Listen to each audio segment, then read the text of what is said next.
আল্লাহর কাছে আমি এটাই চাই, আমার শাহরুজান জীবিত ফিরে। আল্লাহ। রাজশাহীর তানোরে 2 বছরের শিশু সাজিদকে এখনও উদ্ধার করা যায়নি গভীর অন্ধকার সেই নলকূপের গর্ত থেকে। 24 ঘন্টা পেরিয়ে গেলেও উদ্ধার অভিযান নিয়ে ঘন্টায় ঘন্টায় বাড়ছে উৎকণ্ঠা।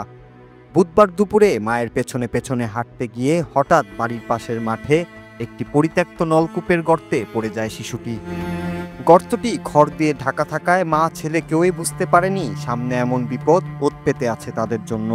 মুহূর্তের মধ্যেই অন্ধকার গভীরতায় তলিয়ে যায় ছোট্ট সাজিদ।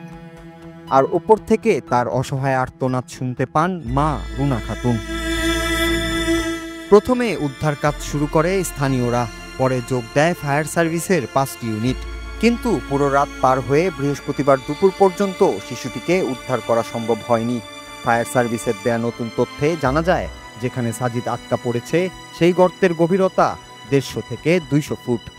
গতকাল গর্তটি 35 থেকে 40 ফুট ধরে সেই অনুযায়ী উদ্ধার পরিকল্পনা নির্ধারণ করেছিল ফায়ার সার্ভিস।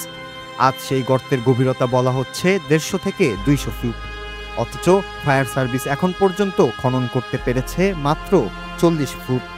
পাশের গর্ত থেকে সুড়ঙ্গ করে পৌঁছানোর চেষ্টা চলছে সেখানে, তবে তলদেশে জমে থাকা মাটি ও খড় উদ্ধারকে আরও কঠিন করে তুলেছে। ফায়ার সার্ভিসের কর্মকর্তারা জানাচ্ছেন, শিশুটি গর্তের যে কোনো স্তরে আটকে থাকতে পারে। ক্যামেরা নামিয়েও দেখা যায়নি তাকে, তবে প্রথম দিন বিকেলে তার কান্নার শব্দ শোনা গিয়েছিল। এদিকে সন্তানকে দেখতে না পেয়ে দিশেহারা মা রুনা বেগম বারবার গর্তের দিকে তাকিয়ে আছেন, কখন তার ছোট্ট ছেলেকে জীবিত ফিরে পাবেন সে অপেক্ষায়। সময়ের সাথে সাথে সে আশাও মিলিয়ে যাচ্ছে।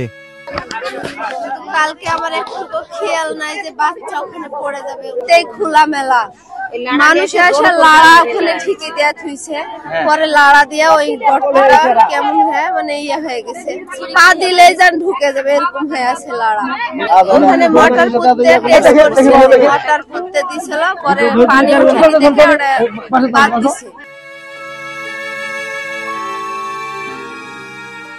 স্থানীয়দের দাবি, 1 বছর আগে নলকূপ বসানোর কাজ শুরু হলেও পানি না পাওয়ায় সেটি পরিত্যক্ত অবস্থায় ফেলে রাখা হয়, কিন্তু কেউ গর্তটি ঢেকে বা সুরক্ষা দিয়ে রাখেনি।